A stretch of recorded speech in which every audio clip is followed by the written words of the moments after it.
Saya ya. Bosen nggak? Enggak. Karena yang nanya Pak Pendeta ini. Oke, kalau nanya saya pastinya nggak bosan ya.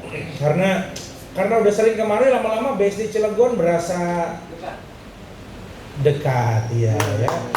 Kalaupun secara jarak jauh tapi dekat di hati saya. Tapi ya cuma sejam sampai. Dulu saya tuh nyiapin berjam-jam. Kata sejam, tuh sampai sekarang ya. Mungkin karena pagi kali ya. 3 jalur. Oh 3 jalur. Jalur mana aja Pak? Darat, laut, udara? Sampai ke Serang Timur sudah di jalur pertama. Oke. Makanya ya lebih kosong jalanan ya. Baik. Oke, karena senior pastor kita masih bicara mengenai generations, so hari ini kita akan membahas, saya beri judul God of Generations, Tuhan lintas generasi.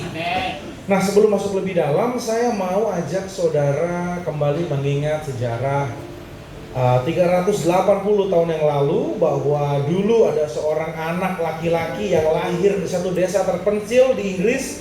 Nama desanya adalah Woolsthorpe di Inggris tahun 1642. Anak itu lahir di rumah yang sederhana seperti ini, dan dia memiliki kisah yang tragis, saudara. Kenapa? Karena ayahnya harus meninggal tepat sebelum dia dilahirkan. Dan anak ini juga lahir secara prematur. Saudara, kita tahu ya, kalau tahun 2023 ada anak bayi lahir prematur, saya nggak bilang mudah, tapi teknologi sudah bisa sedikit banyak menolong anak itu. Nah, kalau kita bicara tahun 1642, belum ada yang bisa dilakukan dunia medis pada waktu itu, sehingga anak ini harus menjadi lemah, sakit-sakitan, dan pertumbuhannya pun lebih terlambat daripada teman-temannya. Nah, masalah lainnya juga adalah ibunya harus menjanda sejak usianya 19 tahun, ya. Dan dia tidak punya uang untuk mengurus keluarga kecilnya, karena yang bekerja adalah suaminya dia, almarhum. Singkat cerita, pada waktu anak ini berusia 3 tahun, ada seorang pendeta yang berusia hampir 70 tahun dari desa yang lain di Inggris yang melamar ibunya. Jadi pada waktu itu ibunya umur 22 tahun, diajak untuk tinggal bersama dengan pendeta ini. Kamu dapat rumah, kamu dapat fasilitas yang saya punya, tapi saya punya satu syarat, yaitu jangan ajak anakmu ke tempat ini. Nah, singkat cerita, karena ibu ini tidak bisa membesarkan anaknya, juga nggak punya uang, so dia menerima lamaran dari pendeta itu, sehingga anaknya dititipkan kepada orang tuanya, kepada kakek neneknya, ya. Dibesarkan oleh kakek neneknya, dan mamanya pindah ke tempat pendeta tersebut. Anak usia 3 tahun, saya percaya dia mungkin belum banyak mengerti, tetapi setiap anak itu tahu kalau dia tertolak. Dia tahu bahwa harusnya orang ini mengasihiku, tetapi dia tidak mengasihiku. Dan semua anak ini tumbuh dengan perasaan benci kepada ibunya yang meninggalkan dia. Dia tumbuh dengan perasaan benci kepada pendeta yang membawa mamanya pergi, dan dia benci kepada Tuhan yang direpresentasikan oleh oleh pendeta tersebut. Nah, kebencian itu melebar saat sekolah. Anak ini penuh dengan trouble, penuh dengan masalah. Dia selalu punya amarah yang tinggi. Dia selalu melawan gurunya, tidak mau belajar, dan suka membuli teman-temannya yang lain. Dan semua berlangsung demikian sampai suatu hari.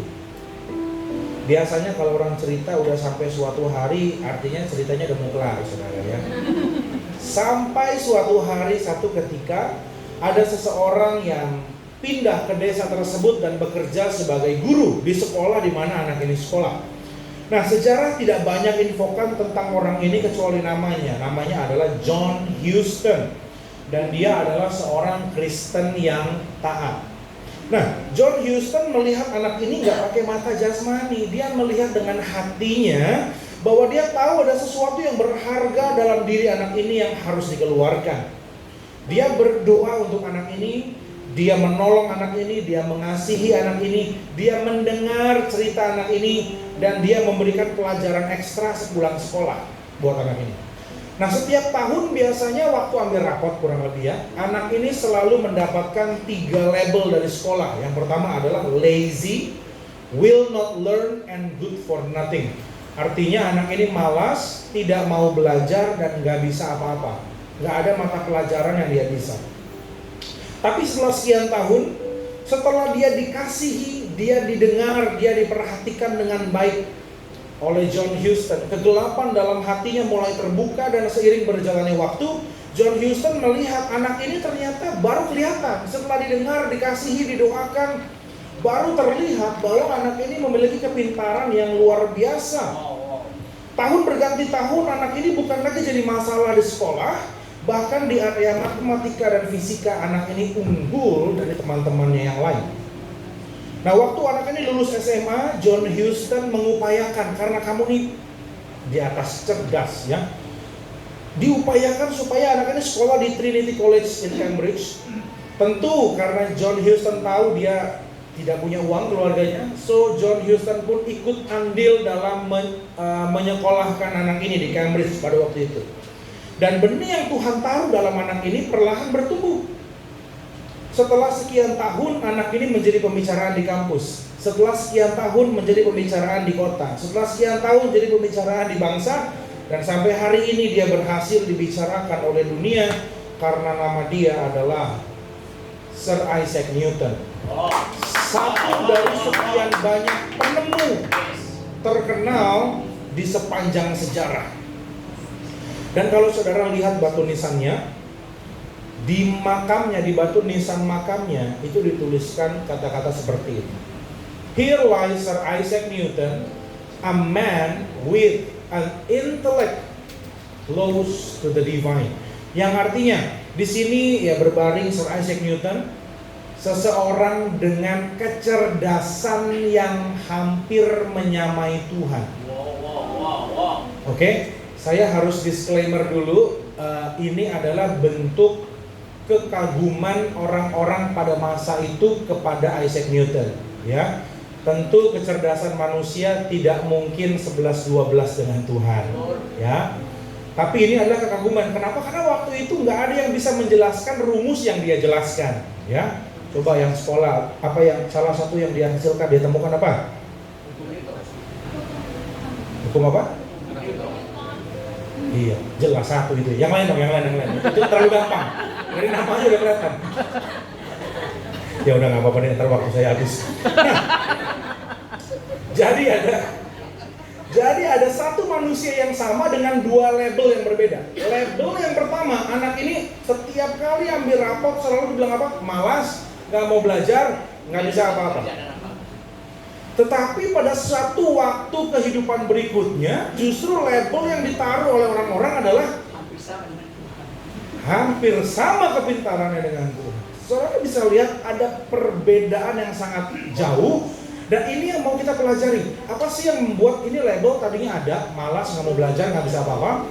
Lalu pelan-pelan label ini menghilang, menurun, lalu bangun satu label yang baru, satu kondisi yang baru. Nah, apa sih yang kira-kira bisa membuat dari ini kan kegelapan, kematian, berubah kepada terang dan kehidupan? Jawabannya adalah karena ada satu manusia yang mau menerima panggilannya sebagai orang tua rohani bagi generasi berikutnya. Seseorang yang memilih untuk melihat apa yang belum dilihat mata. Dan memilih meletakkan atmosfer iman, dorongan positif kepada next generation agar mereka bisa melepaskan potensi mereka yang berasal daripada Tuhan. Yang setuju katakan amin. Karena anak-anak itu belum kelihatan potensinya. Memang harus ada yang poles, harus ada yang perhatikan supaya dia bisa keluar potensinya. Nah, kenapa sih saya ceritakan ini kepada saudara? Karena kita butuh pasukan John Houston yang besar bagi generasi ini dan generasi seterusnya. Butuh pasukan orang tua rohani, baik itu bapak rohani, ibu rohani, untuk generasi muda kita. Dan saya mau kita sama-sama sadari ini, bahwa our purpose of being here on earth is not only to fulfill the plans and callings that God placed upon our life. Bapak Ibu, kita memang diajar untuk apa kamu hidup, menyelesaikan perintah Tuhan dalam hidup kita. Betul. Tetapi kalau itu sudah selesai, jangan balik dulu ya, jangan pulang dulu ke sorga karena masih ada pekerjaan berikutnya. Setelah kita menyelesaikan apa yang Tuhan percayakan, but do whatever we can to pave the way for what God wants to do with the next generation. Kita harus lakukan, saya nggak tahu apa yang saudara bisa semaksimal mungkin supaya menolong menjadi jembatan waktu Tuhan mau pakai generasi muda kita. Amin. Kenapa saya katakan demikian? Tuhan tidak punya masalah berbicara langsung kepada generasi muda, tetapi generasi muda punya masalah dalam mencerna perkataan Tuhan kalau belum dewasa secara rohani. That's why semua anak muda itu perlu ditolong sama orang-orang yang udah senior. Yang mengerti katakan amin. Amin. Waktu Tuhan bicara sama Musa di Keluaran 3 ayat yang ke-15, selanjutnya berfirmanlah Allah kepada Musa, beginilah kau katakan kepada orang Israel, Tuhan Allah nenek moyangmu, Allah Abraham, Allah Ishak dan Allah Yakub telah mengutus aku kepadamu. Itulah namaku untuk selama-lamanya dan itulah sebutanku turun-temurun. Bahasa Inggrisnya dikatakan, this is my name forever. Namaku selamanya adalah ini. The name you shall call me from generation to generation. Jadi nama Allah Abraham, Ishak, Yakub bukan hanya mewakili 3 pribadi, tetapi mewakili 3 generasi. Kalau Tuhannya adalah Tuhan atas generasi, maka kerajaan Allah pun adalah kerajaan atas generasi. Jadi nggak boleh cuman yang tua masuk surga, nggak boleh. Tua, muda, anak-anak semua harus masuk surga. Kenapa? Karena Tuhannya Tuhan atas generasi. Makanya kita nggak boleh, Pak, yang penting saya terima Tuhan, saya selamat. Saudara sudah selamat, saudara harus pastikan next generation kita juga mengenal Tuhan seperti saudara mengenal Tuhan. Amin. Nah, tapi tentu semuanya nggak terjadi secara otomatis.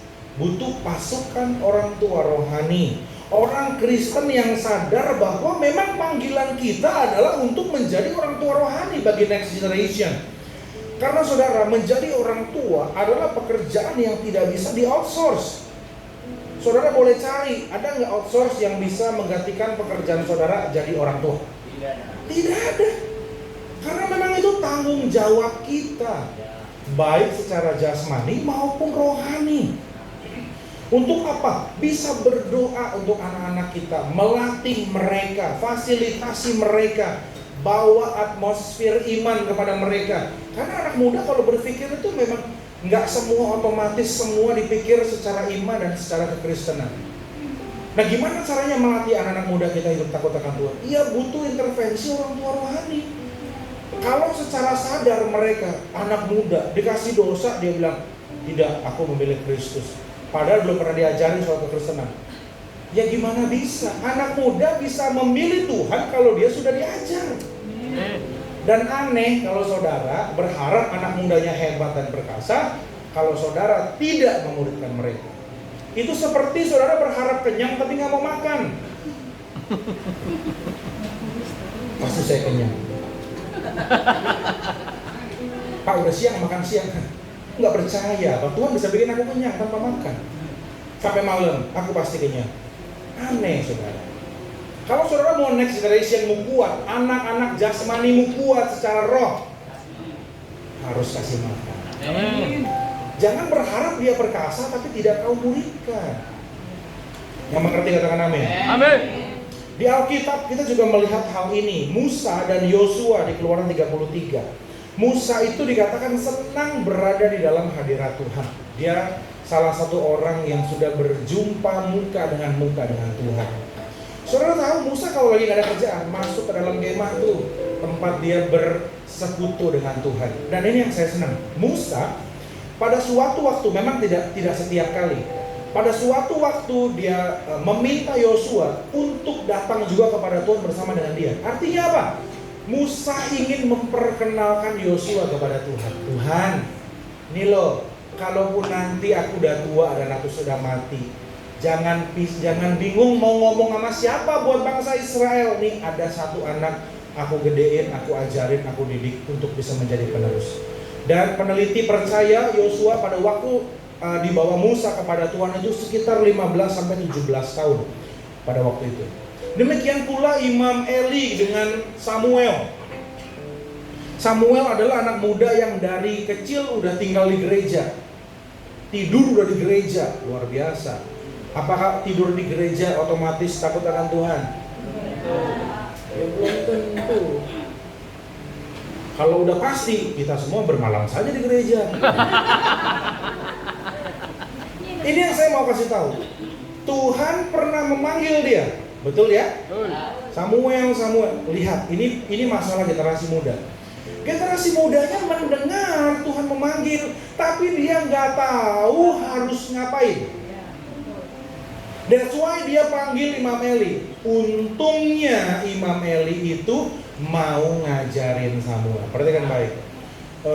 Pak, om, ini om manggil aku terus kenapa? Bukan aku, kamu tidur lagi sana. Sampai yang ketiga kali Imam Eli bilang begini, jangan-jangan yang manggil kamu itu Tuhan. Terus kalau Tuhan yang manggil aku harus gimana? Ini problemnya. Dan lihat apa yang Imam Eli lakukan. Kalau nanti Tuhan, kamu dengar lagi suara Tuhan panggil, kamu bilang, Tuhan ini aku siap mendengarkan.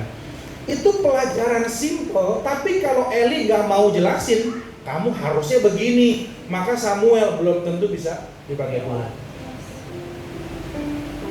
Ada generasi yang udah siap dipakai Tuhan, tapi kalau dia tidak dimuridkan, dia gak tahu harus ngapain. Kalau Imam Eli adalah imam yang begini, lu gangguin gua mulu, mau balik tidur gak? Kita akan kehilangan salah satu nabi besar di perjanjian lama. Saudara tahu bahwa Nabi Samuel adalah nabi yang dipakai Tuhan untuk menghasilkan Raja Daud. Nggak ada Samuel, nggak ada Daud, banyak kisah Alkitab yang akan hilang. Maka saya bersyukur. Dan jangan juga merasa begini, itu Nabi Samuel secara pelayanan memang jauh lebih besar daripada Imam Eli. Tetapi kita sebagai Imam Eli jangan pernah merasa kalah dong gua. Pelayanan saya cuma di satu gereja. Kok Nabi Samuel ke berbagai gereja? Itu hati yang harus kita tinggalkan jauh-jauh. Yang setuju katakan amin. Karena kita bekerja buat Tuhan, bukan buat kamu dan buat aku. Amin. Tuhan pakai kita semana terserah. Karena semakin besar kecilnya kita dipakai Tuhan juga bukan tergantung Tuhan sih. Tuhan maunya pakai kita membesar. Tapi kadang yang membuat kita kecil, ada yang membuat kita jauh adalah hidup kita, pilihan kita, waktu diajar, waktu dibentuk, kita memilih untuk yes atau no. Berapa lama proses yang harus aku alami? Tuhan tidak pernah tentukan. Kalau mau menjadi top leader, kamu harus kuat dipanggang 1 tahun. Gak ada. Yang membuat 1 hari sama 1 tahun adalah respon saudara dan saya. Semakin kita lama mengikuti maunya Tuhan, semakin lama proses dalam hidup kita. Jadi jangan begini, ini ya baru gua yang ngajak ke gereja, baru 2 bulan utangnya lunas. Gua udah 10 tahun loh, utang masih ada. Jangan salahin dia, gaya hidup yang berbeda. Ketawanya sinis Saya ganti deh contohnya deh. Aduh, dengan utang yang lain aja ya. Nggak boleh iri, kenapa? Setiap orang, saudara mau cepet nggak? Tergantung dari respon. Memang kita katakan amin. Nah, masih ada kisah lainnya, Elia dan Elisa. Saudara kalau baca kisahnya Elia, kurang dahsyat apa dia di lembah Karmel. Dia di lembah Karmel itu adalah bukti bahwa lu Nabi Baal, Nabi Asitoret manggil Tuhan, Tuhan lu gak ada ya. Begitu gua panggil Tuhan, gua turun kasih api melahap habis persembahan yang kita berikan. Dan di situ dia membantai 450 nabi. Itu banyak orang katakan menjadi momen peaknya Elia, kayak Daud ya lawan Goliat gitu ya. Elia ya di situ. Tapi saudara, saya mau katakan buat saudara, bagi saya pribadi itu keren, tapi ada yang lebih keren daripada kejadian lembah Karmel. Apa itu? Momen di mana dia lagi jalan. Dia melihat satu anak muda yang lagi menggemburkan tanah dengan 12 lembu. Dan dia berkata, anak muda, ikutlah aku. Itu kisah banyak dilupakan orang. Padahal kisah itu adalah kisah dia ngomong sama Tuhan, Tuhan, kalaupun gue udah gak ada, jangan pusing, ada penerus. Dia bicara mengenai lintas generasi. Dan saudara tahu, Elisa itu adalah orang yang bilang, berikan aku double portion. Dan kenyataannya adalah Elia melakukan 8 mujizat selama dia hidup. Elisa melakukan 16 mujizat selama dia hidup. Dia mendapat double portion, diperbesar kapasitasnya. Tapi harus ada yang mau menjadi bapak atau menjadi ibu bagi generasi mudanya. Yang setuju katakan amin. So pertanyaannya, kenapa sih orang tua rohani dibutuhkan? Dan kenapa harus saya? Nggak yang lain aja. Dibutuhkan karena next generation is a mustard seed generation. Generasi muda adalah generasi biji sesawi. Yesus berkata di Markus 4, 31, 32. Ayo kita baca. Saya baca 31, saudara baca 32. Hal kerajaan itu seumpama biji sesawi yang ditaburkan di tanah. Memang biji itu yang paling kecil daripada segala jenis benih yang ada di bumi. Tetapi apabila ia ditaburkan, ia tumbuh dan menjadi besar daripada dan mengeluarkan cabang besar 30 dalam naungannya. Seperti Isaac Newton, benih yang kecil. Waktu dia kecil belum bisa ngapa-ngapain. Benar. So, apa yang dibutuhkan oleh biji sesawi? Apa sih yang dibutuhkan oleh anak-anak muda? Apa yang dibutuhkan? Memang ini biji bisa menjadi pohon yang besar. Tapi saya kasih saudara, pohon itu atau benih itu tidak bisa menaburkan dirinya sendiri.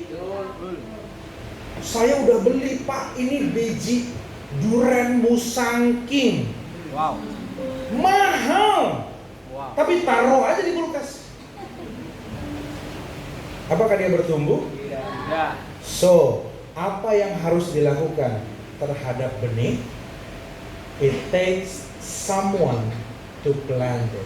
Harus ada orang yang menanam dia, Amin. menyirami dia, memastikan dia dapat nutrisi yang cukup. Amin. Jadi benih kalau nggak ada petaninya, nggak akan jadi apa-apa, saudara. Ini yang saya mau katakan, banyak anak-anak muda itu punya potensi yang besar. Amin. Tetapi kenapa hidup mereka biasa-biasa aja? Jangan salahin mereka. Karena kalau mereka nggak jadi apa-apa, karena kitanya yang dewasa tidak mau menjadi teladan bagi mereka, hati-hati. Karena benih tidak bisa menaburkan dirinya sendiri. Benih selalu membutuhkan orang lain untuk menaburkan benih tersebut. Nih saya balik ya. Ayat 32, tetapi apabila, diperhatikan, apabila ia ditaburkan. Jadi kalau tidak ditabur, ya nggak jadi apa-apa. Yang mengerti katakan amin. Yang kali ini diam karena apa nih? Mengerti dan tahu, oh saya harus menjalankan. Atau ngomong apa sih dari tadi? Bapak Ibu diam nomor 1 atau diam nomor 2? Nomor 1. Yang jawab 1 cuma sedikit loh, berarti saya nomor 2. Sabar, saya pulang duluan dah. Bisa mengikuti saya kecepatan enggak? Bisa. Bisa Pak. Oke. Saya lanjut ya. Semangat. Semangat. Semangat Pak. Jadi orang rohaninya itu yang Semangat. Semangat. Tuhan ampuni mereka. Nah, jadi saya sekarang saya lihat muka-muka saudara nih, orang-orang tua ya. Coba baca ayat ini. Yang udah punya anak, yang udah menikah, udah punya anak. Mari sama-sama kita baca Mazmur 78 ayat 1 sampai 7 ya. Mazmur 78 ayat 1 sampai 7, yang sudah menikah dan punya anak. Sudah dapat katakan amin. Amin. Mazmur 78 surah ke-7 kita baca bergantian. Nyanyian pengajaran nasab, pasanglah telinga untuk pengajaranku, hai bangsaku, sendengkanlah telingamu pada ucapan mulutku. 2. Aku mau membuka mulut mengatakan engkau. Aku mau mengucapkan kata-kata dari zaman purba. Yang telah kami dengar dan kami ketahui, dan yang diceritakan kepada kami oleh nenek moyang kami. 4. Kami tidak sembunyikan kepada anak-anak mereka, tetapi kami akan ceritakan kepada anak-anak dia puji-pujian kepada Tuhan dan kekuatannya dan perbuatan-perbuatan ajaib yang telah dilakukannya. Telah ditetapkannya peringatan di Yakub dan hukum Taurat diberinya di Israel. Nenek moyang kita diperintahkannya untuk memperkenalkan kepada anak-anak mereka. 6. Supaya dikenal oleh angkatannya kemudian, supaya anak-anak kita bangun dan diciptakannya kepada anak-anak mereka. 7 sama-sama 2, 3. Supaya mereka menaruh kepercayaan kepada Allah dan tidak melupakan perbuatan-perbuatan Allah. Tetapi menjaga perintahnya. Amin. Jadi apa yang harus saudara lakukan yang sudah punya anak? Ceritakan. Menceritakan, mengajar, kasih tahu. Tugas siapa itu? Orang tua. Oke. Pak, anak saya udah besar, Pak, susah dibilangin. Jadi kalau anak udah besar tetap diajar apa enggak? Gajah. Harus diajar. Meskipun, mohon maaf, mungkin ada yang terlambat. Pak, saya kenal Tuhan di usia sekarang misalnya. Nggak perlu takut. Tetap ajarkan. Pak, anak saya udah menikah, Pak, udah punya keluarga sendiri. Jadi tetap diajar apa enggak? Harus. Meskipun kalau sudah dewasa, terkadang memang tidak semudah kita mengajarkan anak-anak. Kalau anak-anak diajar, mereka lebih mudah. Oke. Kalau yang sudah senior diajarkan, suka, kepalanya suka? Apa? Oh, keras. Tadi ngomongnya apa? Dua. Kepalanya suka keras. Percaya nggak yang udah dewasa kepalanya keras? Coba dikit kepala sendiri. Jangan kepala orang. Keras nggak? Keras. Kalau keras tapi tetap diajar nggak? Meskipun orang itu baru berubah pada waktu keadaan terhimpit, tidak apa-apa. Karena biasanya pengajaran baru didengar oleh orang dewasa pada waktu mereka terhimpit. Kalau anak-anak belum terhimpit udah bisa percaya. Tapi tidak apa-apa. Yang setuju katakan amin. Yang single atau sudah menikah belum punya anak, mari kita baca Amsal 6 ayat 20. Sama orang tua aja, anak-anak juga sama, sikat-sikatin semua hari ini. Yang single sudah ketemu katakan yes. Yang satu. Gimana ini? Amsal berapa Pak Suryo? Amsal 6 Ayat berapa? 20. Amsal 6 ayat 20 sampai 23. Ya, yang Bapak Ibu boleh buka, tapi jangan baca ya. Yang baca biar yang belum punya anak atau masih single. Yang sudah ketemu katakan yes. Yes. Oke, kita baca ya. Saya 20 bergantian. Hai anakku, peliharalah perintah ayahmu dan janganlah menyia-nyiakan ajaran ibumu. 21.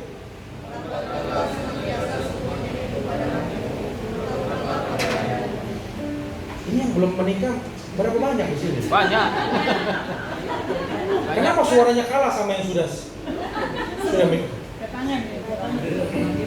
Bisa baca lebih keras tidak? Bisa. Kok yang jawab bisa Bapak sih?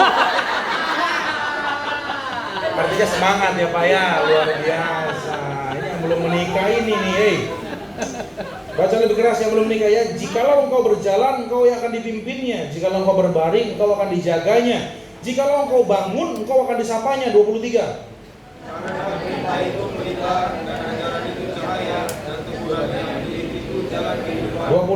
Oh ya, 23.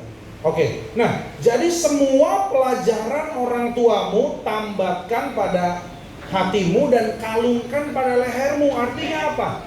Dibawa kemana-mana.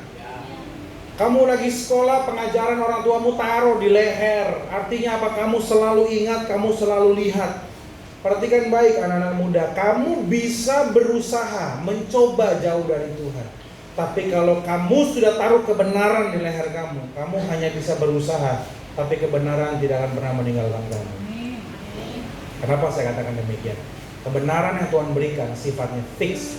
Kita bisa jauhi mereka, tapi kebenaran Tuhan tidak akan pernah meninggalkan kita. Amen. Kamu bisa diajak merokok, kamu bisa diajak narkoba, kamu bisa diajak free sex, tapi kebenaran itu ada dalam hidup kamu. Pada waktu kamu diajak, kamu bisa bilang, oh, aku nggak kayak gitu. Ah, so suci lu, emang suci, gituin aja. Amin. Emang hidup kamu benar-benar. Gitu. Setuju, katakan amin. Amin. Jangan takut berbeda. Dengar baik, jangan takut berbeda karena kamu memang berbeda. Berbedanya, orang dunia berpikir beda tuh kambing hitam, disalah-salahin. Buat kita berbeda karena kita orang yang terpanggil. Amin. Kamu boleh berbeda karena kamu memang berbeda. Berbeda bukan kambing hitam, berbeda karena kamu orang yang dipilih. Amin. Jadi kalau berbeda, berkelas bedanya gitu loh. Yang lain ekonomi, kita first class. Woi. Keren. Berat. Oke. Nah, sekarang saya mau tanya, apakah saudara semua punya nggak memori yang baik yang saudara mau ingat dan nggak mau memori ini hilang? Ada nggak? Ada. Banyak. Pasti semua punya memori baik kan? Misalnya pertama kali pergi jalan-jalan ke luar negeri, ada kan memori, masih ingat misalnya gitu ya? Atau memori lahiran pertama kali, itu memori baik yang kalau bisa saya mau jagain memori ini supaya jangan sampai ada orang jahat yang mengambil memori. Betul atau betul? Memori yang saya ini ditolong Tuhan Pak, makanya Pak, mau bulan purnama nggak purnama, saya mah tetap cari Yesus. Amin. Mau matahari besok ada 9, saya mah tetap cari Yesus. Amin. Karena saudara sudah apa? Sudah menikmati Tuhan. Sekarang saya mau kasih tahu saudara, kenapa di Eropa, di Amerika banyak anak-anak muda yang berkata gini, saya mau hidup bebas, saya nggak mau melayani Tuhan, saya nggak mau ke gereja. Kenapa? Karena mereka tidak punya memori yang baik antara dirinya dengan Tuhan. Kesenangan duniawi. Kesenangan duniawi. Terima kasih loh. Sekarang saya mau tanya, saudara yang punya anak, mau nggak anakmu mengasihi Tuhan seperti kamu mengasihi Tuhan? Mau. Kalau saudara mau, bawalah mereka ke rumah Tuhan supaya mereka pun mengalami perjumpaan dengan Tuhan. Amin. Saudara yang udah senior, saya yakin dan percaya, mau ada A, ada B, nggak ada A, nggak ada B, kita mah tetap cari Tuhan, betul? Amin. Betul. Mau bulan terbelah 5, hari Minggu mah cari Tuhan, betul? Amin. Udah menjadi apa ya? Budaya, jadi udah Tuhan segalanya, gitu loh. Buat saudara yang senior, kenapa? Karena saudara sudah mengalami Tuhan. Kalau mau anakmu sama kayak gitu, jangan kasih Minggu main keluar.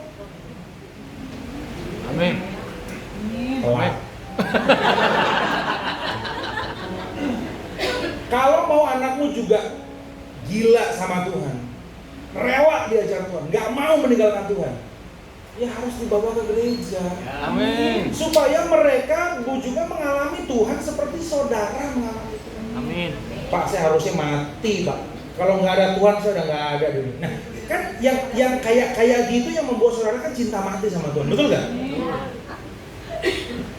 Pengalaman demikian yang harus dialami oleh anak-anak kita. Cucumu, ponakanmu, sebut dah dari segala bahasa. Kalau orang Batak bilangnya ponakan apa? Bere. Bere. Kalau cucu apa? Pahopu. Pahopu. Coba cek paopumunya itu dididik dengan benar apa enggak itu? Kalau anakmu nggak bisa ngajarin paopomu, bawa cucumu ke gereja. Amin. Betul. Yes. Tapi ngerti maksud saya kan? Supaya mereka cinta Tuhan seperti kita cinta Tuhan. Amin. Bagaimana disentuh Tuhan? Bagaimana dia nangis menikmati hadirat Tuhan? Wah, itu mahal harganya. Oke. Oke, perhatikan gambar ini. Pak, saya punya berapa? 12. Berapa? Masih ada 1. Oh itu ya, oke, jangan ya. Nah, perhatikan gambar ini. Sekarang saya mau kasih gambar. Ini adalah gambar biji sesawi. Memang biji sesawi ada berbagai jenis, tapi percayalah ini salah satunya ya. Ini ada ribuan biji sesawi nih, tapi satuannya kecil sekali. Ini kan sendok ya, kecil sekali. Yang firman Tuhan berkata kalau ditanam bisa menjadi sebesar ini satunya. Ya, ini salah satu aja. Jadi ini saya pilih kenapa? Karena pasnya ada orang, ada mobil. Jadi saudara bisa lihat, memang besar. Dari kecil menjadi besar. Dari sini mau sisipkan nilai buat saudara begini. Makanya saudara tuh jangan heran, kenapa ya Pak, saya kok dari muda udah ditarik-tarikin setan buat hidup tuh nggak kudus ya dapat Tuhan. Dari saya sekolah, dari saya kuliah, udah mau bertobat Pak berkali-kali. Nemu aja jalanan si setan tuh, bikin saya terpeleset. Setan aja salah-salahkan. Kenapa ya? Sampai saya udah besar pun Pak, saya udah punya anak, udah punya cucu, dengar khotbah hari ini suruh memuridkan. Kenapa berat ya Pak? Berat gak?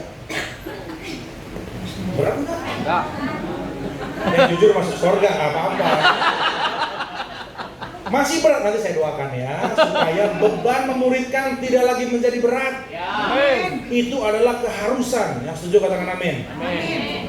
Karena anak-anakmu, paulomomu itu harus lebih gila sama Tuhan daripada saudara dan saya. Kalau kita bulan ke-4 masih gereja, mereka nggak ada bulan juga ke gereja. Amin. Saya nggak tahu lagi ngomongnya, tapi ngerti maksud saya. Ya begitulah.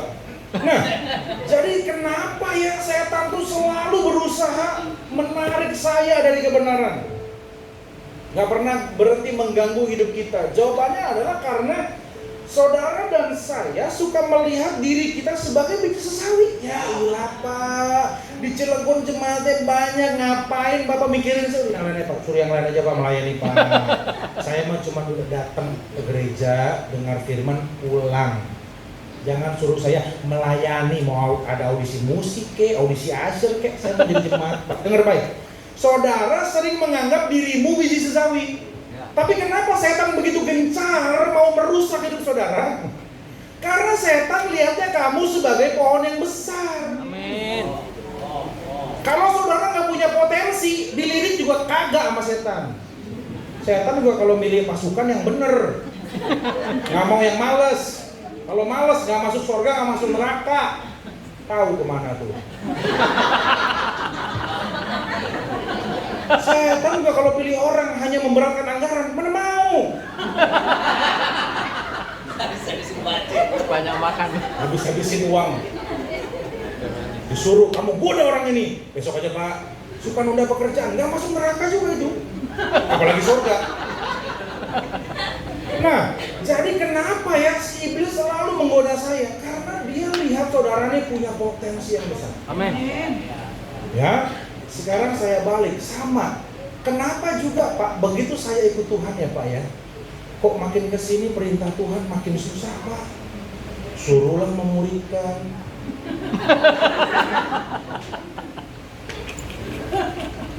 Suruhlah kita. Kalau di pusat, saya terakhir Pak Wiryo dengar Pak Wiryo ngomong, saya disuruh Tuhan memberi makan kota. Saya bingung, Pak, Bapak nggak jadi Wali kota. wali kota aja gitu. Ini visinya wali kota Pak, kita gereja nih. Tapi saya ngerti kenapa Tuhan kalau ngasih tugas juga besar. Karena kita lihat diri kita sebagai biji sesawi, sedangkan Tuhan juga melihat saudara sebagai pohon yang besar. Dikatakan tadi apa? Rantingnya besar sehingga ada burung bisa hinggap. Artinya apa? Pohonnya satu, saudaranya satu, tapi bisa nolong banyak makhluk hidup yang lain. Yang mengerti katakan amin. Jadi kalau saudara satu aja bisa besar, apalagi kau, anak-anakmu, cucumu, menantumu, semuanya ditanam dan menjadi besar. Cilegon pasti jadi nomor 1. Kristen paling banyak gitu.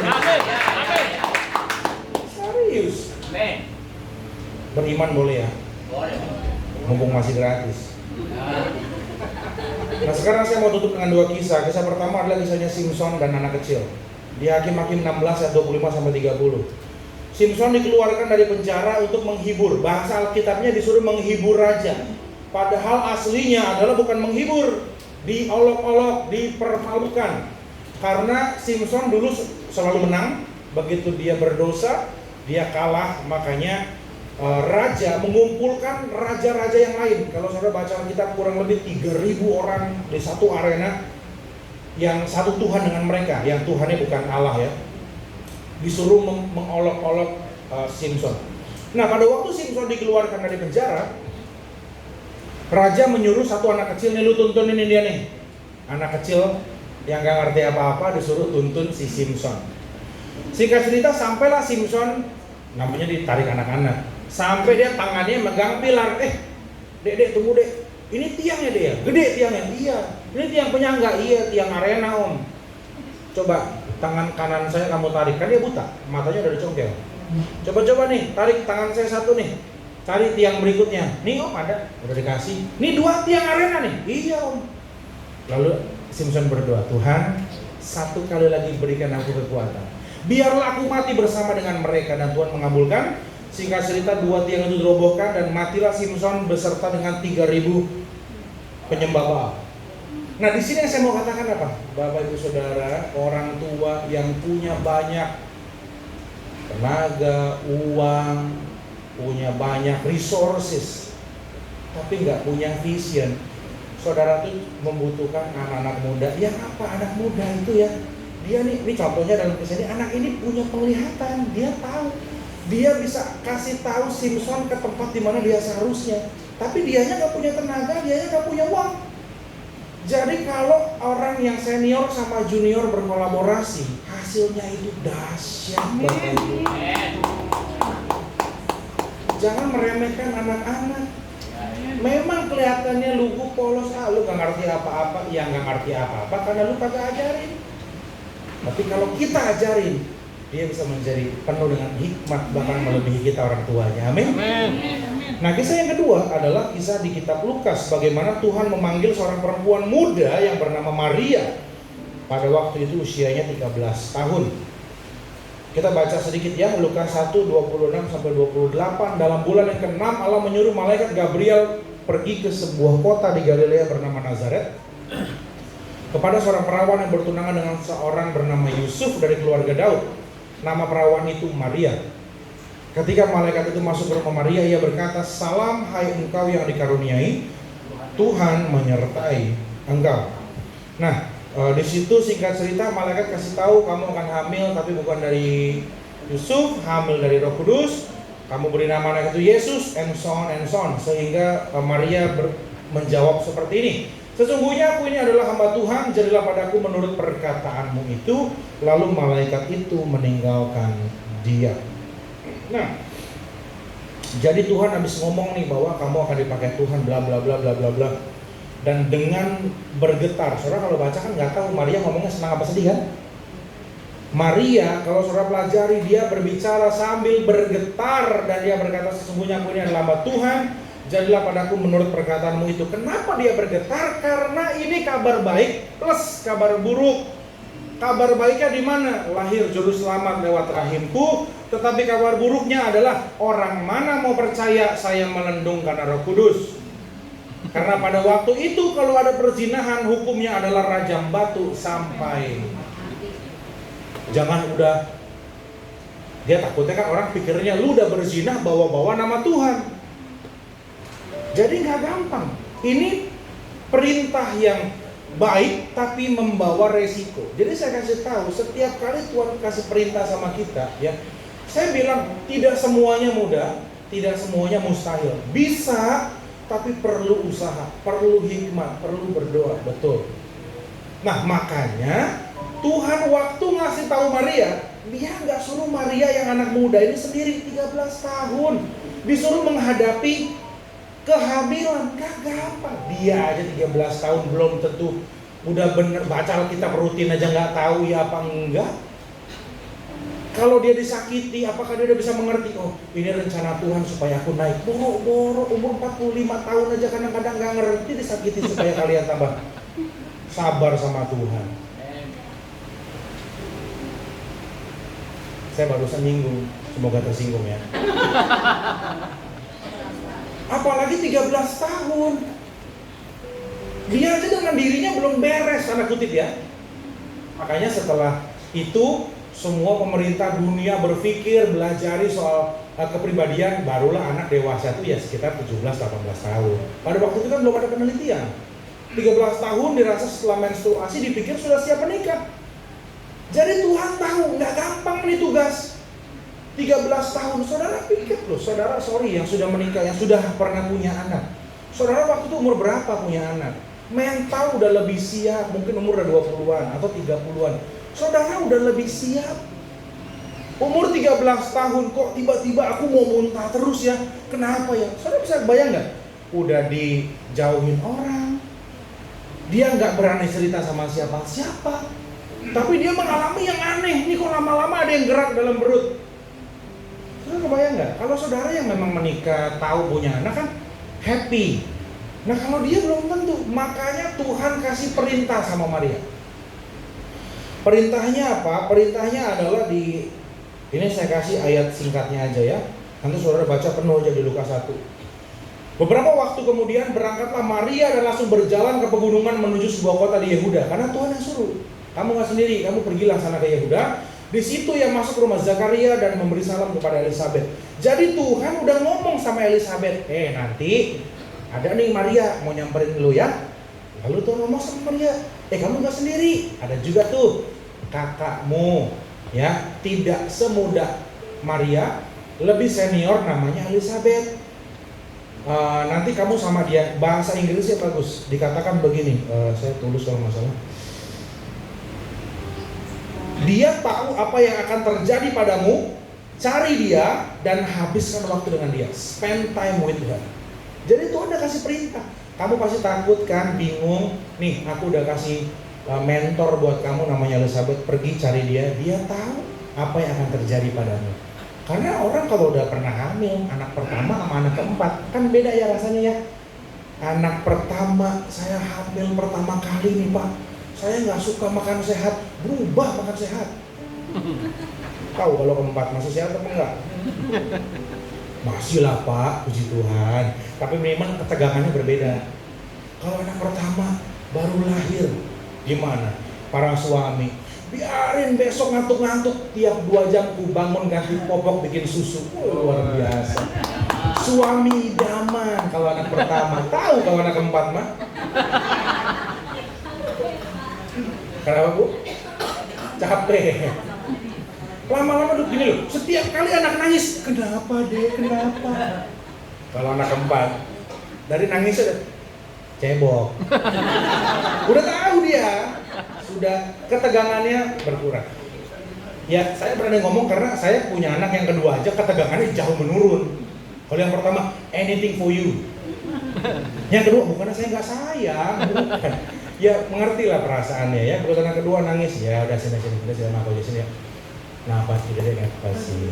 Bobol lagi, udah gitu aja. Kalau yang pertama tuh mainan keluar, makanan keluar, semua keluar. Mau yang mana?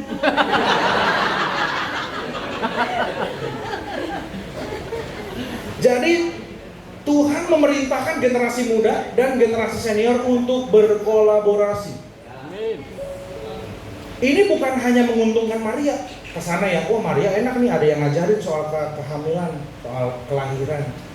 Saya kasih tahu, yang senior pun membutuhkan Maria. Kenapa? Karena pada waktu mereka bertemu, ini di firman Tuhan ini. Pada waktu si Maria datang ketemu Elisabet, disitulah Roh Kudus turun ke atas mereka.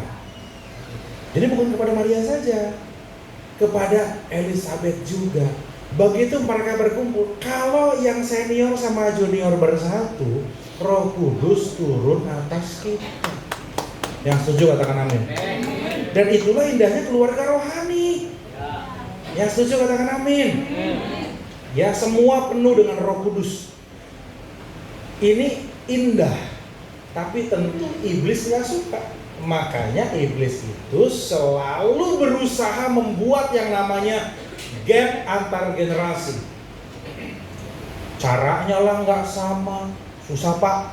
Mau dikuatbain kayak apa juga, anak saya mah tuh susah kalau dibilangin.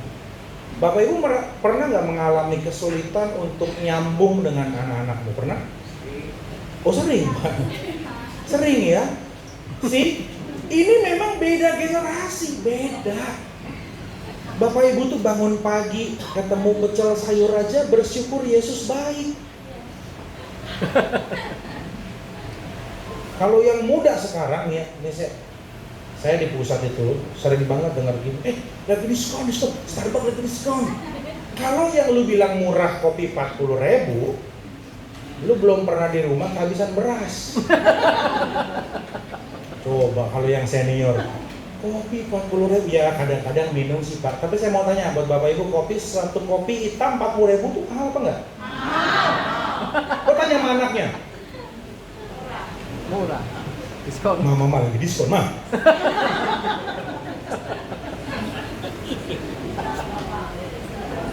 Mereka murahnya lain. Disuruh minum kopi 2.500, bukan kopi kata dia. Tapi perhatian baik, mungkin beda, tapi jangan fokus sama perbedaan. Ada bedanya? Ada, banyak. Tadi saya contohin beda bahasa. Contoh bahasanya begini, ditanya, Nak, kamu di mana? Tanda tanya. Orang tua kalau ngomong tuh begitu, ya apa adanya, diketik semua. Anak muda kalau jawab, semua disingkat, nyet, empet, bejet.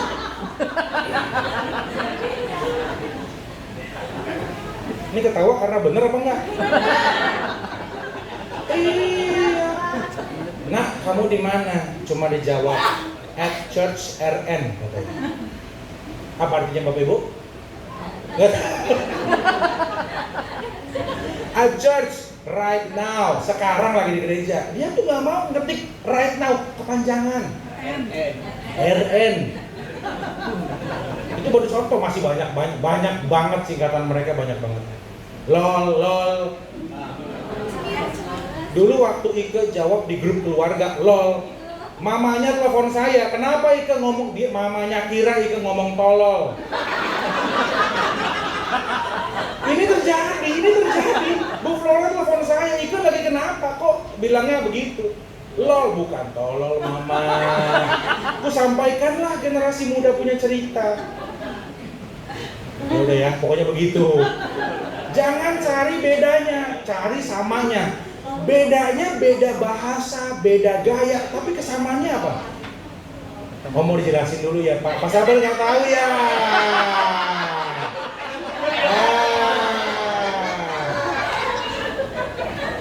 Ternyata mau gaul juga nih Pak Sabar nih.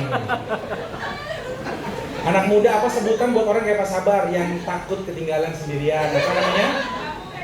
Apa? FOMO, benar, FOMO ya Mas Sabar. Apalagi tuh FOMO. Aduh. Fear of ada berapa? Udah 50 nilainya Pak. Yang jelas bukan fear of God ya Pak ya. Fear of missing out. Saya nggak mau ketinggalan, ngomongin apa sih, mau tahu gitu ya. Pokoknya banyak banget dah perbedaannya. Tapi sekali lagi saya bilang, jangan fokus beda. Kalau ditanya bedanya banyak banget. Tadi saya kasih contoh. Nah, kamu kalau mau hidup takut akan Tuhan, doa bareng Papa, bangun 3:30 pagi. Cari Tuhan pagi-pagi. Nah, itu tahu Pak, mana mau dia. Karena apa? Kita punya beda cara. Tadi saya bilang sama yang pagi, kalau papamu suruh kamu bangun jam 3:30, lu balik. Kita doa tengah malam, jam 1, jam 2, pasti udah tidur dia. Karena yang senior jagonya bangun pagi, yang muda jagonya tidur malam. Jadi anak muda lebih suka tidur yang sebelum doa fajar Pak. Kita yang membangunkan fajar Pak tuh anak muda Pak, suruh doa jam 2, bangun Pak. Suruh bangun 3:30, waduh Pak itu lagi di Hawaii mereka. Jadi jangan fokus bedanya. Oke, Karena goal kita apa? Kamu cari Tuhan, aku cari Tuhan, kita bertumbuh dalam Tuhan. Itu goalnya. Kalau susah dibangun pagi, ketemulah sebelum tidur, nggak apa-apa. Nggak apa-apa, yang penting doa. Jangan sampai gara-gara beda, kagak berdoa. Itu yang salah, itu yang iblis suka. Gua kasih gap, supaya akhirnya kalian tidak mencari Tuhan. Tapi kalau kita yang sudah dewasa, meskipun ada beda, kita cari yang sama. Samanya apa? Sama-sama mencari Tuhan, sama-sama berjumpa dengan Tuhan. Amin. Yang setuju katakan amin. Oke. Apalagi ya? Oh nih saya kasih contoh ya. Zaman dulu, ini bapak ibu yang udah senior, yang suka nonton film kungfu. Kalau guru punya 10 jurus, kira-kira diajar berapa ke muridnya? 9. Itu tahu. Supaya apa Pak? Ada sisa. Kalau melawan bisa diajar. Nah, kalau muridnya songong, masih bisa gua kepret. Itu satu generasi, 10-9. 8 generasi berikutnya, jurusnya tinggal 1. Jadi makin maju atau makin mundur dunia persilatan? Makanya hilang persilatan sekarang. 10-9-8 lama-lama 1 yang diajar. Kalau di rumah Tuhan punya jurus 10, ajarin 11. Luar biasa, 10 ajar 11. Ini baru punya iman besar ini. Bagus, minimal kalau punya 10, ajarlah 10. Yang setuju katakan amin. Biar anakmu dari 10 jadi 12, ajar lagi ke anaknya 12. Makin lama kekristenan semakin dewasa. Setuju katakan amin. Nah saya mau tutup dengan ini. Ini slide terakhir saya yang saya pikirkan, renungkan, saya nulis ini nangis. BSD banjir karena di mata saya pokoknya waktu itu. Karena saya tulis ini. Maybe your greatest contribution to the kingdom of God is not something you do. Saudara mungkin mencari, aku harus berkontribusi besar. Oh harus.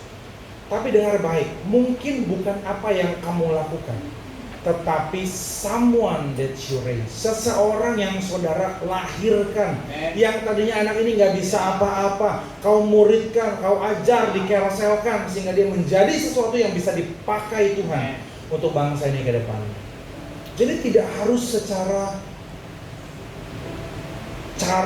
mau melayani Tuhan yang harus besar. Dengan saudara melahirkan sesuatu, Imam Eli melahirkan Samuel. Secara pelayanannya lebih besar si Samuel daripada Eli. Saudara bisa paham, jangan harus yang kalau saya jadi gembala, kamu harusnya jadi diaken aja. Itu sama kayak tadi punya jurus 10, ajarin 9. Jadi Eli bukan membanggakan soal gereja, karena Nabi Samuel bukan bergerak di satu gereja. Eli itu nyuruh satu sinagoga, satu gereja. Samuel keluar dari gereja, jangan dibandingin. Tapi Samuel bisa melahirkan juga apa? Daud yang menjadi raja.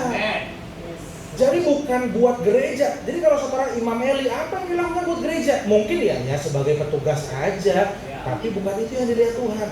Karena kebesaran hatinya mengajar next generation, lahirlah nabi, salah satu nabi terbesar pada zamannya, Nabi Samuel. Yang setuju katakan amin. Amin. Siap memuridkan? Ya. Jadi mulai sekarang pulang, lihat anakmu, lihat cucumu, lihat anak tetangga, kalau nggak ada muridin, bawa ke gereja. Amin. Setuju katakan amin. Minimal kita memuridkan anak jasmani kita. Amin. Jangan biarkan anak kita tidak dimuridkan. Yang setuju katakan amin. Kalau udah besar anaknya tetap dimuridin apa enggak? Harus kita muridkan. Ya, oke kalau gitu kita berdoa.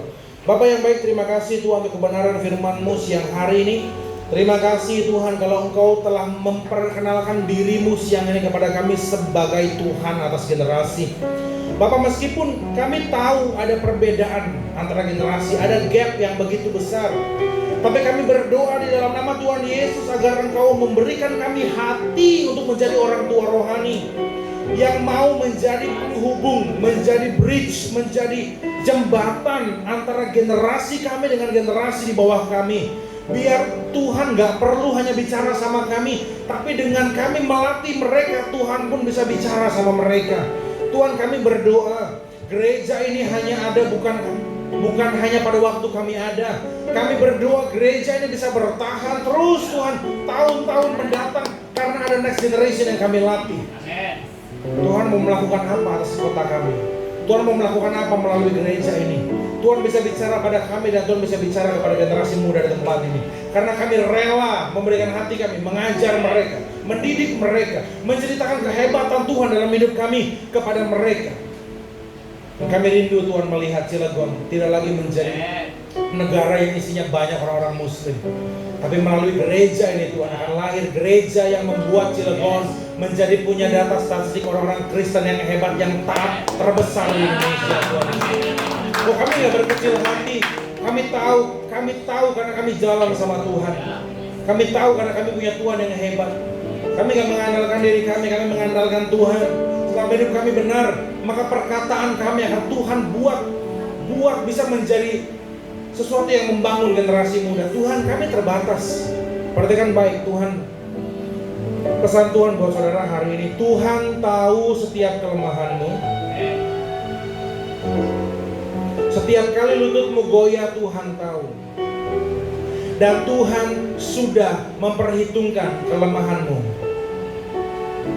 Jadi yang perlu saudara lakukan adalah lakukan kebenaran firman, dan Tuhan yang akan membuat apa yang kamu takut menjadi kekuatan.